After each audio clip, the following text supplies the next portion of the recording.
The One Piece anime has a few issues. Just a few. Yup. Okay, but for real, the One Piece anime has been criticized for literally every single problem an anime can have. Like, genuinely. Other than things that rely on the manga, like its story, I feel like everything has been shit on. Its pacing, its way of drawing characters, its animation, the way it has filler in it, the fact that Zoro isn't always naked, all of these are really valid concerns. But today, I am here to answer the question, is the One Piece anime still worth watching? And I guess you'll just have to watch the entire video to find out. Before we can talk about the good things of One Piece anime though, let's talk about the negatives. This will take a while. Firstly, the animation. A lot of people have criticized One Piece's animation for being pretty bad, but I think the thing people fail to realize is it came out 23 years ago. Of course, the animation for the first few episodes won't be as good as the first episodes of more recent stuff, but also, I feel like the old school anime art style has a certain charm to it. Seeing the older anime art style just makes you feel good. It makes you nostalgic, even if you have literally no reason to be. Like, I wasn't even alive back then when the One Piece anime came out, yet I still feel nostalgic. You know, writing this video has just made me realize, am I just weird? Admittedly, yes, the animation isn't the greatest in the beginning, but as it goes on, it's clear that the animation has picked up. Especially now during the Wano arc, the animation has increased tenfold. Speaking of things that have increased tenfold though, let's talk about the show's pacing. Get it? Because it's slow. One Piece's pacing is by far the biggest criticism any One Piece hater uses, which is unfortunately valid. Because the One Piece anime is weekly, a lot of times they're struggling to stay behind the manga, so they add more content.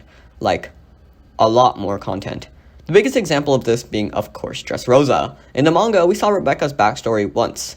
In the anime, we saw it 42 times. Dressrosa in particular is a great example of shit pacing. Well, it was just the definition of shit pacing. We saw every character's reactions like 50 times, and it was just bad. Because the anime also does this annoying-ass thing where it incorporates filler into its canon episodes, it's pretty hard to skip around the filler as well, leading to One Piece being extremely dragged out at times. Speaking of things that are dragged out though, let's talk about Black Maria's spinal cord. Lastly, the problem none of us can avoid when coming to the One Piece anime. The fucking 2-hour-long recap and the 3-hour-long ending. Why? Why, Toei? No one needs to see that much recap. There's no reason for there to be more hours of recap than there are hours of My Hero out there. Man, this video is so negative. Let's just skip to the good things. While the anime has been called shit by a lot of people, including One Piece fans, I still think it's worth watching for a few reasons. Just to clarify though, I don't mean choosing it over the manga. The One Piece manga is peak fiction in every way, and Oda has perfected the craft of writing a story. Reading what he writes every week is still something I believe all One Piece fans should do, because it's just so goddamn good. However, there are certain moments when I think Toei does a great job in the anime that make it worth watching. While obviously the week-to-week experience of the anime is going to be questionable for sure, I think sometimes it really outshines the manga. For example, the raid on Onigashima. The current animation of One Piece is actually a spectacle to watch. The fight scenes are crisp, and seeing Zoro's chest in all its glory automatically makes it a must-watch. The past 30 episodes or so have been picking up in everything, and they have become so good. Maybe it's just because Wano is, well, it's Wano. But this arc has been amazing to watch in the anime. The fight scenes have such good animation in them, and it's just really fluid and great to watch. Speaking of things that are great to watch, let's talk about Zoro's chest. I think another thing the anime does best is that the peaks of the anime trump the peaks of the manga. And actually, I know the exact reason, which is surprising because I usually don't know anything. What anime as a medium does best is that when it transforms manga into a TV show, it adds its own unique factors. Music, colors, the voice acting, all of it accumulates into a fantastic experience which, well, it changes a lot. Anime only spoilers upcoming, but also it's like the biggest thing that's happened in One Piece. I don't know how you would avoid the spoiler. Regardless, the reason so many people are looking forward to the reveal of Gear 5 in the anime is because the animation, the background music, the freaking Luffy laugh, all of it is going to be so good.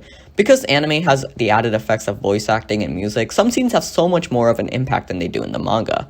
Actually, almost every big moment in the manga was made more impactful by the anime. For example, the I Want to Live scene. While it was emotional in both mediums, I think the anime did a much better job because it had the added benefit of voice actors. Another thing that One Piece anime does good is, well, it's funny.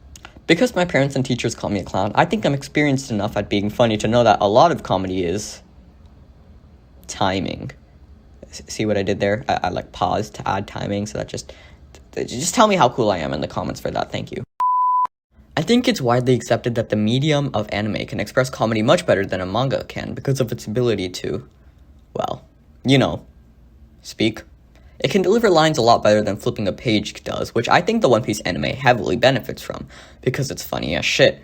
Speaking of medium though, let's talk about My Hero. No, I'm joking. But for real, let's talk about what only the anime can do. When comparing the anime and manga, I think we should never compare the two without considering what they are trying to do. The medium of anime is extremely different to that of manga, as it tries to convey things a lot differently. Anime has much more things, such as voice acting, music, and how to properly convey the fight scenes to focus on. And for what it's worth, I think the One Piece anime does great at this. For example, take the Roger reaching Laugh Tale scene. It was a masterful scene in the manga as well, but I think the anime made it so much better. Seeing Roger reach Laugh Tale and talk over the faint hint of the first ending playing in the background was enough to make all of us cry. Or maybe just me, because as we established, I'm weird. And the final reason I believe the One Piece anime is still worth watching is because of off-screen fights. A lot of One Piece fans know about off-screen fights, but for those of you who don't, it's when Oda off-screens fights. Okay, maybe the name was self-explanatory. When Oda off-screens fights in the manga, it's usually accepted that we'll see more of it in the anime, which is, well, it's just true. While it doesn't change the show, it does make it a lot cooler to watch. So overall, should you watch the One Piece anime? Yes. But should you replace the anime for the manga? I don't think so. Being a year behind, especially when we're getting closer and closer to the endgame, will probably make you feel left out. Also, avoiding spoilers will be next to impossible for most people. It's like how almost everyone knows about Gear 5, even if they haven't watched the anime. And obviously, they know of it from the Laugh Tale Journeys video. But for real, that's all for me. Thank you.